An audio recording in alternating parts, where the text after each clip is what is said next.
যেটা দেখলাম যে চন্দ্রকোনায় বিরোধী দলনেতা শুভেন্দু অধিকারীর গাড়ির ওপর হামলা, এই ঘটনা আমরা ইতিমধ্যেই জেনে গেছি কি হয়েছে না হয়েছে। এবং অরূপ চক্রবর্তী, তৃণমূলের মুখপাত্র, তিনি তার ফেসবুকে একটি পোস্ট করেছেন, সেখানে লিখেছেন যে মেজো খোকা সিআরপিএফ এর ঘেরাটোপ থেকে সামান্য স্লোগান সামলাতে পারেন না, এ নাকি আবার রাজ্য সামলাবে।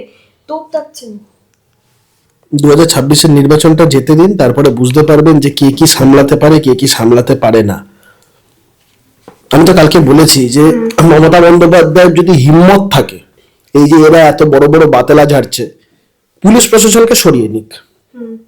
আমরা আর অন্য কিচ্ছু বলছি, পুলিশ প্রশাসনকে সরিয়ে নিক, তারপর ভারতীয় জনতা পার্টির কার্যকর্তারাই তৃণমূল কংগ্রেসকে বুঝে নেবে। ওদের হিম্মত থাকলে পুলিশের ঘেরাটোপটাই প্রশাসনিক ঘেরাটোপের বাইরে আসুক। ওরা সম্মুখ সমরে মোকাবেলা চায় তো সেটা করুক না, এসব লুকিয়ে লুকিয়ে কি দরকার আছে। এবং সেখানে যে আরেকটি কথা লিখেছেন যে সিআরপিএফ ভুলবশত বিজেপিরই মন্ডল সভাপতি, তাকে গিয়ে না না ফালতু কথা, সব তৃণমূলের লোকেরাই তো ওকে মেরেছে এবং আঘাতপ্রাপ্ত হয়েছে। কি বলবে বলুন তো, এদেরকে কি, এদের কথার কোনো বিশ্বাসযোগ্যতা আছে? সবাই মমতা বন্দ্যোপাধ্যায়, অরূপ চক্রবর্তী বলতেছে, অরূপ চক্রবর্তী শুভেন্দু বাবুকে মধ্যখানে একটা সময় যখন দলের মধ্যে কোণঠাসা হয়ে গেছিল, তখন এই শুভেন্দু অধিকারীর দ্বারস্থ হয়েছিল। এবং তিনি যেটা বলছেন যে সবার মমতা বন্দ্যোপাধ্যায় হয় না, হওয়া অত সহজ নয়, কেউ হতে চায়ও না, কেউ হতে চায়ও না, মমতা বন্দ্যোপাধ্যায় কেউ হতেও চায় না। কাক ময়ূরের সাথে তুলনা করলেন, কাক ময়ূরের পেখম সাজলেই কাক ময়ূর হয়ে যায় না। কে কাক কে ময়ূর, সে ওর ব্যাখ্যা অনুযায়ী ও ভাবছে, পশ্চিমবঙ্গের মানুষের ব্যাখ্যা অনুযায়ী মানুষ সেভাবে ভাবাবে 2026 সালে। দেখো একটা জিনিস, এই সমস্ত ফালতু ছেদ কথা না বলে একটা জিনিস তো মানতেই হবে যে রাজ্যের বিরোধী দলনেতার পদমর্যাদাটা হচ্ছে একটা ক্যাবিনেট মন্ত্রীর সমান। আমরা বিরোধী দলনেতাকে অনেক জায়গায়, মানে বিভিন্ন জায়গাতে শ্যাডো চিফ মিনিস্টার হিসেবে ধরা হয়। মানে তো ব্রিটেনের ওদের একটা পার্লামেন্ট, ওদের একটা শ্যাডো ক্যাবিনেটের সিস্টেম করে ওরা, মানে ধরো যে অপোজিশন পার্টি তারা একটা শ্যাডো ক্যাবিনেট করে, headed by the opposition leader. তো এরকম সিস্টেম বহু জায়গাতে এরকম একটা আছে, মানে প্রিভ্যালেন্ট সিস্টেম, এটা কোনো নথিভুক্ত সিস্টেম না। তো বিধানসভার বিরোধী দলনেতার মর্যাদাটা মারাত্মক মর্যাদা। সরকারের আয়না বলা হয় বিরোধী দলনেতাকে, এবং এটা বিরোধী দলনেতা কোনো দলের ব্যাপার না, সরকারগত একটা, মানে সংবিধানগত সরকারগত একটা স্বীকৃত একটা পদ।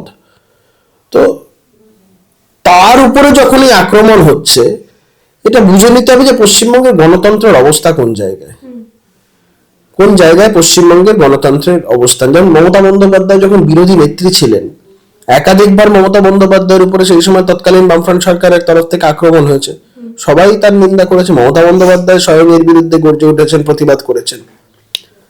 তো তখন মমতা বন্দ্যোপাধ্যায় বলতেন যে বুঝতে পারছেন যে বাংলার রাজনীতিতে, মানে বাংলার গণতন্ত্রের কি অবস্থা। ঠিক একই জায়গাতে বর্তমানে বাংলার মানুষ আজকে বসে দেখতে পাচ্ছেন যে বাংলার গণতন্ত্রের কি অবস্থা। বিরোধী দলনেতা এখানে সুরক্ষিত নয়, প্রাণী মেরে ফেলার চেষ্টা হয়েছে কালকে, এবং এটা আজকে নয়, নতুন নয়, এটা বারংবার হচ্ছে। কোচবিহারে হয়েছে, এও হয়েছে, এর আগেও হয়েছে, দক্ষিণ চব্বিশ পরগনায় হয়েছে, লাগাতার এই আক্রমণটা চলছে।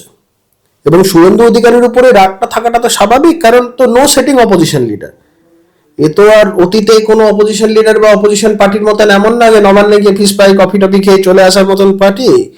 লড়াইটা হচ্ছে, সেই জায়গা থেকে এরা ভীত এবং সন্ত্রস্ত। এবং যেভাবে শুভেন্দু অধিকারী পশ্চিমবঙ্গের মানুষের মধ্যে, এই সরকারের ওপরে মানুষের একটা যে একটা জনমত গড়ে তুলেছেন সরকারের বিরুদ্ধে, তো সেই ক্ষেত্রে শুভেন্দু অধিকারী অবশ্যই একটা থ্রেট। তো সেই জন্য শুভেন্দু অধিকারীকে প্রাণে মেরে ফেলতে হবে। আর সম্পূর্ণ ঘটনাটা তো মদত জুগিয়েছে পুলিশ। পুলিশের ইন্টেলিজেন্সের কাছে কি ওদের কাছে খবর ছিল না থানার যে আউটপোস্টটা থেকে, মানে ঢিল ছোড়া দূরত্বে যে জমায়েতটা হয়েছিল কালকে সেই জায়গাতে, তো সেখানে পুলিশের মদতে ওরা এই জিনিসটা করেছে। যদি পুলিশের মদত না থাকতো, ভারতীয় জনতা পার্টির কার্যকর্তারাই মেরে ঠান্ডা করে দিত। ওদের কিন্তু পুলিশ মদত দিয়েছে, পুলিশ তো ওদের প্রোটেকশন দিয়েছে। আমি তো তাই জন্য বলছি, ওরা যদি সম্মুখ সমরে লড়াই চায়, প্রশাসনিক ব্যবস্থা, পুলিশ টুলিশ এগুলোকে সরিয়ে আসুক না, তারপরে দেখে নেওয়া যাবে কে কার কত দম আছে। এই যে পুলিশের অতি তৎপরতা যখন আসল সময় আসে তখন দেখা যায় না। এর আগে আমরা যেদিনকে প্রতীক জেনের বাড়িতে বা আইপ্যাক এর অফিসে দেখলাম, সেখানেও পুলিশের অতি তৎপরতা দেখেছি, যেভাবে তারা গার্ড করেছে। চাকর বাকর হয়ে গেছে, তৃণমূলের নেতারা যেভাবে চালনা করবে সেভাবে চালিত হবে। তো এটা তো ওদের জন্যও ভালো না। আমি বলছি না যে ওটা ওরা মন থেকে করছে বা এ করছে, কম্পালশনে করছে। সবাই যে মন থেকে করছে এমন তো ব্যাপার না। কারণ এখানে বিরুদ্ধাচরণ করলে এমন জায়গায় পোস্টিং এ পাঠিয়ে দেওয়া হবে, বাড়ির লোকজনের মুখ ভুলে যাবে, দেখতে পাবে না, ডিপার্টমেন্টাল প্রসিডিং করে দেবে। এটা বহু পুলিশের লোকজন আছে, আমরা জানি, এগুলো শুনেছি।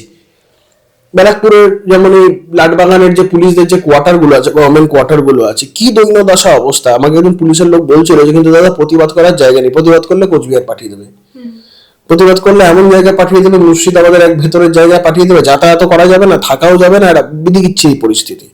তারপরে ডিসিপ্লিনারি প্রসিডিং তো আছে, এই সেই করে একটা ফাঁসিয়ে দেবে। তো এরা খুব কষ্টে আছে। আর হচ্ছে পুলিশের তো আলটিমেটলি যেমন ধরো অ্যাসোসিয়েশনটা তুলে ধরে ওয়েলফেয়ার করে দিয়ে সম্পূর্ণটা ওই শান্তনু সিনহা বিশ্বাস অ্যান্ড অল কোম্পানি ওরা যে ডমিনেট করে পুরো বিষয়টা, এবং সব জায়গাতে থানার পোস্টিং থেকে শুরু করে সব বৃহৎ অঙ্কের লেনদেন, এবং এই সবটাই হচ্ছে তৃণমূল নেতাদের বদান্যতায়।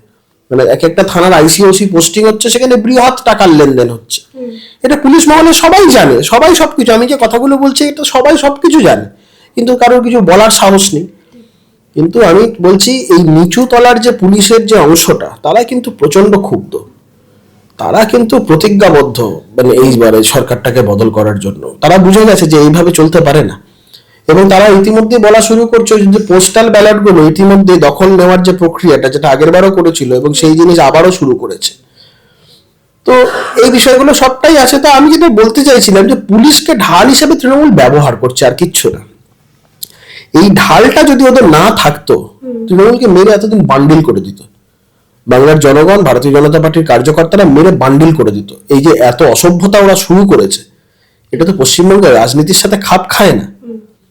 তোমার ইস্যু ভিত্তিক কথা বলার আছে, তোমার রাজনীতিগত আন্দোলন করার আছে, মুভমেন্ট করার আছে, সেটা নিশ্চয়ই করো।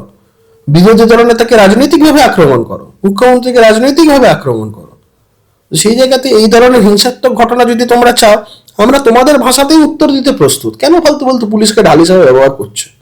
দাদা একেবারে এর আগে আমরা যেটা দেখলাম ঠিক তার আগের দিনই আইপ্যাকের অফিসে এবং প্রতীক জৈনের বাড়িতে যে ঘটনা ঘটলো, সেখানে এই যে আইটি সেল, এতদিন আমরা জানতাম যে দেবাংশু আইটি সেলের হেড, কিন্তু সেই দিনকে দেবাংশুই একটি সংবাদ মাধ্যমে প্যানেলে গিয়ে বললেন যে মমতা বন্দ্যোপাধ্যায়ের বলা আইটি সেল আর দেবাংশু যে আইটি সেলের হেড, দুটোর ডেফিনিশন আলাদা।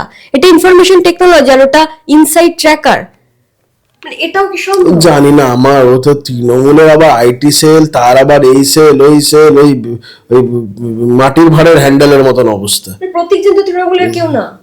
আমি জানি না ওদের কি ব্যাপার স্যাপার, কি প্রতীক জৈন, কি ব্যাপার, ওর বাড়িতে রেড হলে মমতা বন্দ্যোপাধ্যায় কেন ছুটে যাচ্ছেন, কি ব্যাপার।